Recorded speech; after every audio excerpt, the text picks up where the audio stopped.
గంజాయి రవాణా చేస్తూ అనకాపల్లి జిల్లా పోలీసులకు అంతర్జాతీయ స్మగ్లర్ చిక్కాడు. ఒడిశా నుంచి గంజాయిని తరలిస్తుండగా పక్కా సమాచారంతో పరవాడ మండలం లంకెలపాలెం వద్ద పట్టుకున్నామని అనకాపల్లి జిల్లా ఎస్పీ తెలిపారు. 5 నిందితుల నుంచి 213 కేజీల గంజాయిని స్వాధీనం చేసుకున్నట్లు చెప్పారు. అరెస్ట్ అయిన నిందితుల్లో తమిళనాడుకు చెందిన అంతర్జాతీయ స్మగ్లర్ షేక్ అజ్మల్ ఖాన్ ఉన్నాడని ఎస్పీ వెల్లడించారు.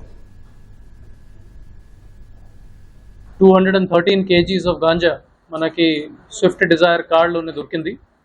ఇంకా ఒక బైక్ కూడా విచ్ ఇస్ పైలటింగ్ వెహికల్ అది కూడా సీజ్ చేయడం జరిగింది. ఫర్దర్ ఇన్వెస్టిగేషన్లో మనకి ఏం తెలిసింది, మెయిన్ అక్యూజ్ ఇందులో అజ్మల్ ఖాన్. అతనే original native of Ramanathapuram district of Tamil Nadu, కానీ అతనికి ఫ్యామిలీ కొంతమంది నర్సీపట్నంలోనే సెటిల్ అయ్యారు. అతనే 2022లో ఒక శ్రీలంక కంట్రీలోనే ఒక డ్రగ్స్ కేసులోనే అరెస్ట్ అయ్యారు. అక్కడ 2022 నుంచి 2025 వరకు అతను జైల్లోనే ఉన్నారు. అక్కడ నుంచి అతనికి బెయిల్ వచ్చిన తర్వాత ఇల్లీగల్ సీ రూట్ ద్వారా ఇండియాకి ఎంటర్ అయ్యారు.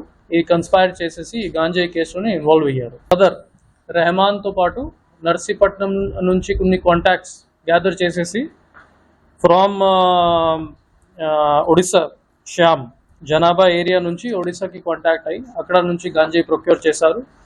అక్కడ నుంచి ట్రాన్స్పోర్ట్ చేసిన తర్వాత నర్సీపట్నం నుంచి పర్వాడ రూట్ నుంచి ట్రాన్స్పోర్ట్ చేసిన తర్వాత అల్టిమేట్గానే వాళ్ళ ప్లాన్ ఏమంటే విజయవాడ నుంచి చెన్నై ట్రాన్స్పోర్ట్ చేయడానికి ప్లాన్ చేశారు.